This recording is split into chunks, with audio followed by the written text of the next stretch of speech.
নমস্কার বন্ধুরা, welcome to my channel serial update with Nandita. অনুরাগের ছোঁয়া সিরিয়ালের 2 জুলাই সম্পূর্ণ পর্বের আপডেট। চলুন ভিডিওটি শুরু করা যাক।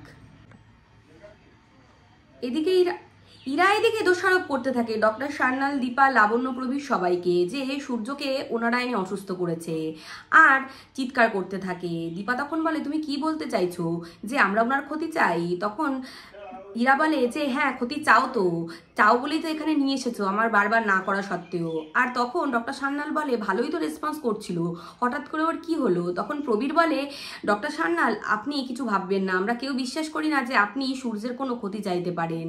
আর তখন ইরা বলে যে আপনি আমার সাথে আসুন, সূর্যকে বলে।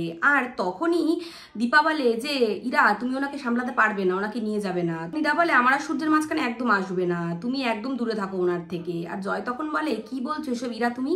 তখন ইরা বলে, জয় তুমি দেখতে পাচ্ছ না তোমার দাদায়ের অবস্থা? ইরা দীপাকে বলে, তুমি চাওই না যে উনি সুস্থ হোক। তখন দীপা বলে, ইরা এসব কি বলছো? ইরা তখন বলে, আমি ঠিকই বলছি, তুমি চাও না তোমার স্বার্থের জন্য যে উনি সুস্থ হোক। লাবণ্য তখন ইরাকে বলে, একদম চুপ থাকো, দীপা নিজের স্বার্থের জন্য সূর্যকে ইউজ করছে, তুমি একদম কোনো কথা বলবে না। সেই মুহূর্তেই অর্ণব পুলিশ নিয়ে ঢোকে। আর লাবণ্য ইরাকে বলে, বেশি বেশি করলে একদম চড়িয়ে তোমার দাঁত ভেঙে দেবো। আর তখনই অর্ণব পুলিশকে বলে, দেখুন কিভাবে আমার বোনের উপর অত্যাচার হচ্ছে। আর পুলিশ আসে। পুলিশ আর উকিল এসে লাবণ্যকে বলে, আপনি আপনার ছেলের বউর সাথে এরকম ব্যবহার করতে পারেন না। লাবণ্য তখন বলে, ও বাজে কথা বলছিল তাই। আর তখন উকিল বলে, আপনি এথিক্যালি ওর সাথে এই ব্যবহার করতে পারেন না যেখানে এরকম অসুস্থ। আর উকিল বলে, দীপা দেবী আপনার না সূর্য সেনগুপ্তর সাথে ডিভোর্স হয়ে গেছে, তাও আপনি এই বাড়িতে আছেন? তখন দীপা বলে, আমি সবার পারমিশন নিয়ে আছি, এতে কারো অসুবিধা হওয়ার কথা না। আর তখন ইরার বৌদি বলে যে অসুবিধা হওয়ার কথা না, সবাইকে তো বাড়িতে বশ করে রেখেছে। আর এদিকে আমার নন্দাইটারই অবস্থা, ননদের এরকম শরীর খারাপ। কান্না করতে শুরু করে ইরার বৌদি। তখন অন্য পুলিশকে বলে, দেখেছেন তো আমার বোনটার উপর ওরা কিরকম নির্যাতন করে? তখন উকিল বলে যে আপনাদের ওপরে বধূ নির্যাতনের কেস করা হয়েছে অর্ণববাবুদের তরফ থেকে। ওরা বলছেন যে আপনারা ইরাকে মানসিক নির্যাতন করেন, আর এই কমপ্লেনের ভিত্তিতে আমরা আপনাদেরকে নিয়ে যেতে বাধ্য হচ্ছি। এদিকে ইরা নাটক করতে শুরু করে যে ওনাদেরকে অ্যারেস্ট করবেন না। আর তখন অর্ণব বলে, ইরা অনেক নাটক হয়েছে, এবার তুই থাম। আর তখন দীপা এসে অর্ণবকে বলে, কি চান আপনারা? দীপা ইরাকে বলে, ওনাদের সাথে এটা কেন করলে? ওনাদেরকে এরকম মিথ্যাপবাদ কেন দিলে? ছেড়ে দাও ওনাদেরকে, ছেড়ে দাও বলছি। অর্ণব বলে, ছেড়ে দেব, কিন্তু একটা শর্তে। দীপা তখন বলে, শর্ত? কিসের শর্ত? তখন অর্ণব বলে, আপনাকে চিরকালের জন্য ওই বাড়ি ছেড়ে চলে যেতে হবে। দীপা তখন ইরাকে বলে যে ইরা এসব কি বলছে তোমার দাদা? তখন ইরা বলে, আমি তো জানি না। তখন অর্ণব বলে, তুই চুপ কর, তুই অনেক সহ্য করেছিস, আর না। এদিকে সূর্য দীপাকে বলে, দিদিভাইদের নিয়ে তো ওরা চলে গেল, আমরা যাব না। আর এদিকে দীপা সূর্যকে নিয়ে চলে যায় লাবণ্যদের দেখার জন্য। আর তখন অর্ণব আর ইরারা কথা বলতে শুরু করে। ইরা বলে, এরপর? তখন অর্ণব বলে, এরপর দীপা ইচ্ছাকৃতভাবে ওই বাড়ি থেকে চলে যাবে। আর তারপর সূর্যের কাছ থেকে পেন ড্রাইভ। আর ইরা বলে, তারপর বুম। এদিকে লাবণ্যকে সারা দুনিয়ার লোক হায় হায় বলতে শুরু করে, আর সব মহিলারা ছেলেরা জড়ো হয়, আর লাবণ্যকে উল্টোপাল্টা অনেক কথা শোনায়। সূর্য এসে লাবণ্যকে বলে, কি হয়েছে দিদিভাই, তুমি কাঁদছো কেন? লাবণ্য তখন বলে, না না, আমি কান্না করছি না। লাবণ্য বলে, আমি তো হাসছি তোমার কথা শুনে, তুমি যাও ভেতরে যাও। আর পাশ থেকে একটা মহিলা বলে যে দেখো দেখো, এত কাণ্ড করে আবার হাসছে নির্লজ্জের মতো, এত কিছু কাণ্ড করেও লজ্জা নেই। তারপরে ওই মহিলা লাবণ্যর মুখে কালি মাখাতে যায়, আর দীপা গিয়ে ওনার হাতটা ধরে। আর দীপা বলে যে লাবণ্য সেনগুপ্ত এত সবার সোশ্যাল ওয়ার্ক করে, আর এই যে আপনি যে এই ছিচি করছেন আর ওনাকে অপমান করছেন, আপনার মেয়ে যেই কলেজে পড়ে সেই কলেজের ট্রাস্টি হলো লাবণ্য সেনগুপ্ত, ওনার কাছ থেকেই আপনার মেয়ের ফিস যায়, আর আপনি তাকে আজকে অসম্মান করতে চলেছেন। শুনুন, এর আগেও আমাদেরকে অনেক অপমান করার চেষ্টা করেছে, কিন্তু শেষে সসম্মানে আমরা বেরিয়ে এসেছি। লাবণ্য দীপাকে বলে যে তুমি আমাদের একমাত্র ভরসা, তুমি আজকে না থাকলে হয়তো ওই কালিটা আমার মুখে লেগে যেত। লাবণ্যকে আর প্রবীরকে পুলিশ নিয়ে যায়। তখন ইরারা আসে, ইরা অর্ণব সবাই মিলে আসে। আর তখন দীপা অর্ণবকে জিজ্ঞাসা করে যে আপনারা কি চান বলুন তো? অর্ণব তখন বলে যে কি চাই সেটা তো আগে বলেই দিয়েছি, সেনগুপ্ত বাড়িতে একমাত্র আমার বোন ইরার অধিকার। ইরার বৌদি বলে যে ইরার একমাত্র সমস্যা তুমি, তুমি চোখের সামনে ঘুরে বেড়াচ্ছ। আর তখন দীপা বলে, তাই বলে মিথ্যে কথা বলে ওনাদেরকে ভেতরে ঢোকাবে?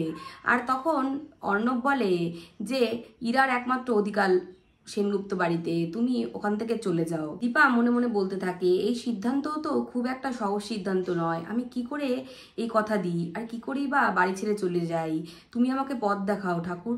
অর্ণব তখন দীপাকে বলে, আমি ইরাকে নিয়ে হসপিটালে যাচ্ছি, আপনি দেখুন আপনি কি করবেন।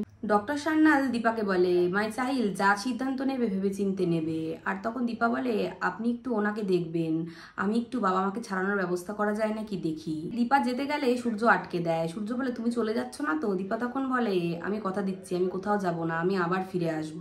আর ডক্টর সান্যাল সূর্যকে বুঝিয়ে সুজিয়ে ভেতরে নিয়ে যায়। ইরার দাদা বৌদি সবাই মিলে কথা বলতে শুরু করে রাস্তার মধ্যে। আর ইরা বলে, আমার কিন্তু দীপাকে সন্দেহ হচ্ছে, ও কিন্তু ওর চোখ দেখেননি, ও কিন্তু ধরে ফেলেছে।